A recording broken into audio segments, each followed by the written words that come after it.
Fishermen feared dead after trawler sinks. Car slams into restaurant in New Amsterdam. Man caught with coke fried rice. And business exposed. Are they a waste of time for small businesses? Yes. The answer is basically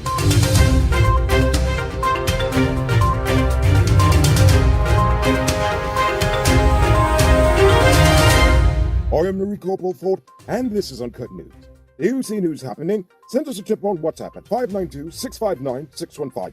3 fishermen are missing after the trawler they were working on sunk early Saturday morning. Captain Harold Damon, Winston Sam, and Ronald Burton are now feared dead. One fisherman, Vincent Dazzle, was subsequently rescued by another vessel. However, officials lament that the company, Noble House Seafoods, waited a full 24 hours before reporting the incident, and as such, assistance was not immediately mobilized by the government. The police have since launched a full search for the men, while a board of inquiry has since been instituted to investigate the entire incident. But the company may face sanctions due to its negligence. That is assuming they don't pay off someone in the process. Prime Minister Mark Phillips is currently leading a diaspora outreach in New York. Ministers Sonia Parag and Nigel Donwall, as well as Foreign Secretary Robert Prasad and head of the Diaspora unit Rosalinda Rasool, are accompanying him on the trip. They have multiple meetings planned with target groups, including diaspora investors, academics, religious leaders, diaspora groups, school alumni, and other specialized groups. The government wants to get those people's feelings on how things are developing in Guyana and how they can ostensibly get in on the action. The outreach will take place from February 21st to 25th. 29-year-old Guyanese Rafina Kumar is still stuck in Syria as the government is still investigating her claims. As it's been reported numerous times, Kumar claims that in 2015 she was tricked into going to Syria to give humanitarian aid, only to end up kidnapped, imprisoned by ISIS, and then eventually released into a refugee camp. She and her 2 children now wait for the government to use whatever diplomatic channels necessary to investigate their situation. 2 persons are now injured after a car crashed into a restaurant on Main Street, New Amsterdam, Berbise, on Sunday night. The driver of the car lost control and smashed through the front glass of the building. Diners barely managed to jump out of the way to avoid serious injury and possible death. The owner of the car is under arrest, whilst the driver is still on the run. Now it's time to tell you about Best Buy's car of the day. Currently on sale is his 2014 RDQ3. It comes with Bluetooth, mud rims, new tires, TV, CD, stereo, fog lamps, electronic parking brake, back camera, and much, much more. Buy cash for $5.6 million. I'll pay down as low as $1,120,000 down with around $108,000 monthly for 5 years, and it's yours. Call or WhatsApp 662-0844 for more info. Or visit the showrooms that look 171 Peter Road Street, Queenstown, or Lot 2 Lamar Street, and tell them we got sent you for this sweet deal. On Saturday, 44-year-old Shoain Brant was caught at the Ogle Airport attempting to flee a murder charge. The night before, Brant reportedly donned a blue dress and a wig and shot his son-in-law, Leon Gittins, in front of Gittins' wife at their home in East La Penitence. In fact, he was caught on Saturday afternoon because Brant was immediately blacklisted after his daughter, the man's wife, told police that Brant was the shooter. She also told the cops that he had threatened her husband just last month, so it was no surprise. The cross-dressing killer wasn't the only person caught at the airport over the weekend. On Friday, 28-year-old Esmond Jermaine Anderson was caught at Chedi Jargon with over 3 kilos of coke fried rice. According to Kanu, Anderson was about to board a flight to JFK Airport when his suitcase was inspected, uncovering 3 kilos of cocaine concealed in a container of fried rice. Kanu said that this quantity of cocaine has a street value of about 17.2 million Ghana dollars, making it Guyana's most expensive box of chicken in the rough ever made. Today, 26-year-old Chinese national Xu Fang Guang and taxi drivers Bernard Prasad and Godfrey Neblet were remanded to prison for attempting to traffic 19 pounds of liquid cocaine through DHL shipping. With the aid of a translator, Wang pleaded not guilty, as did the 2 taxi drivers. According to reports, the cocaine was concealed in a box that contained 6 small boxes of juice and packs of biscuits. The package was worth over 4.4 million Ghana dollars and was destined for China. For attempting to send China White to China, Fang was remanded to prison until March 17th, whilst the 2 others were remanded until March the 8th. From an Afro-Guyanese trafficking coke fried rice to a Chinese trafficking coke and cookies. It just seems like the only time we have national unity is through crime. Take a look at this beauty being constructed in a gated community called Richmondville in Guyana. It features 4 bedrooms, 1 pool with 7,000 square feet of living space, along with modern amenities. Contact Sheriff Construction on 592-618-5702. On Saturday evening, 29-year-old Venezuelan national Yoxa Eduardo Gonzalez was stabbed to death during a fight at Ragu Sports Bar at Sustai Junction. According to reports, the suspect was the one to initiate the confrontation. He has since been arrested by the police. Over in Suriname, French oil company Total Energy said they have made another significant discovery at the Krabdagu 1 well in the central area of Block 58 offshore Suriname. This follows previous discoveries at Maka, Sapakara, Kwasi, and Kwekese, and the successfully tested Sapakara South 1 appraisal well. Further appraisal of the sites will be done this year, although it should be noted that the Block 58 is completely adjacent to Guyanese territorial waters. Since oil doesn't respect national borders, oil companies exploring in Guyana are now interested in the same area, but on our side of the border. Now it's time for today's Runner Report. Today, the nation recorded 12 new cases.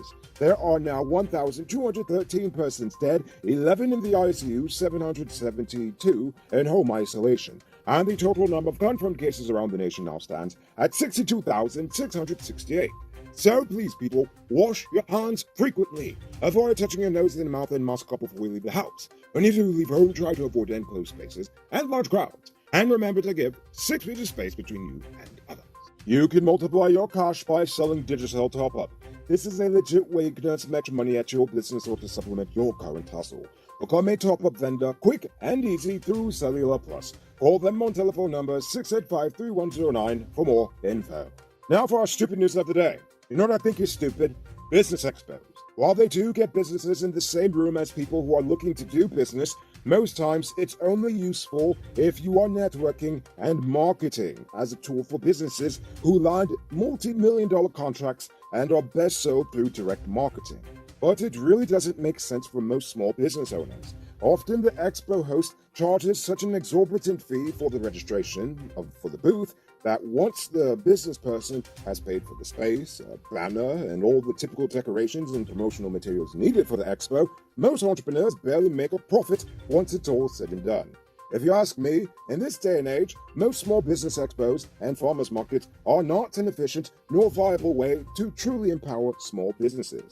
As a small business owner myself, I have serious concerns that are not being addressed, like the fact that it's easier for me to get a $250,000 personal loan from courts than it is for me to get a $250,000 business loan from Republic Bank or the Small Business Administration.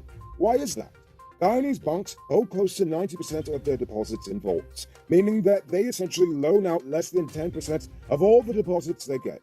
So instead of being an engine to circulate money through the economy, banks in Guyana are essentially hogging all the funds. Now, I'm sure it's probably a bit more complex than that, but I can say for a fact that improving access to small business financing is needed. I mean, come on, it's the 21st century. And since it's the 21st century, the government needs to update the laws to allow for the creation of electronic payment options and mobile apps so Guyanese can get paid for online services and products. Then they need to find a way to make shipping things out of Guyana cheaper. Those two things would introduce millions in foreign exchange into the hands of normal Guyanese, into the actual local economy. Just think about it for a second. Nobody wants to pay $45 in shipping for a $5 pot holder made of Tibisiri straw, no matter how nice it is. Now, also think about this. Jeff Bezos was able to dominate the e-commerce space because of 3 things: offering low prices to consumers, fast shipping, and a convenient shopping experience. And of course, mercilessly exploiting his employees for profit, but that's another story. While most Guyanese businesses are actually very well experienced with the exploitation parts, the current economic dispensation makes it almost impossible to offer customers the other 3 necessary factors for success. Those are just a few ideas for supporting the growth of small businesses the government and private sector can collaborate on. But I'm sure the well-paid advisors at the business ministry can come up with an even better and innovative set of solutions. Because honestly, anything less would be pretty stupid.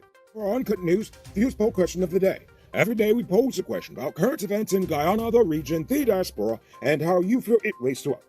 Friday's question was, what human resources solutions should the government invest in? Dopamine says the government should establish a body to look into the hiring practices of the private and the public sector. Links trump hard workers in Guyana. Even criminals are given a second chance. Oh, aren't you right about that? Tamarin Gyal says that she's deeply worried about Guyana experiencing the same fate as Singapore, meaning that expatriates are living it up and the local talent is neglected. And also fear that we might become like Johannesburg because, of all the security issues here. So talent and security has to be done in parallel. NGV Atheist wants the government to invest in farming equipment, especially in poor communities.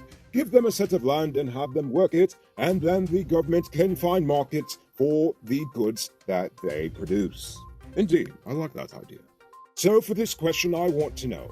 It's great that the government is doing these diaspora engagements, but I want to know, do you feel that they should improve their local engagements, or are they currently doing a good job? Why or why not? Think about that question, tell us in the comments below. If your response is good enough, we just might feature it in our next episode. Anyway, that's all the time we have for tonight, and check us out tomorrow for another. Until then, I'm Rico Bulford saying good night, folks.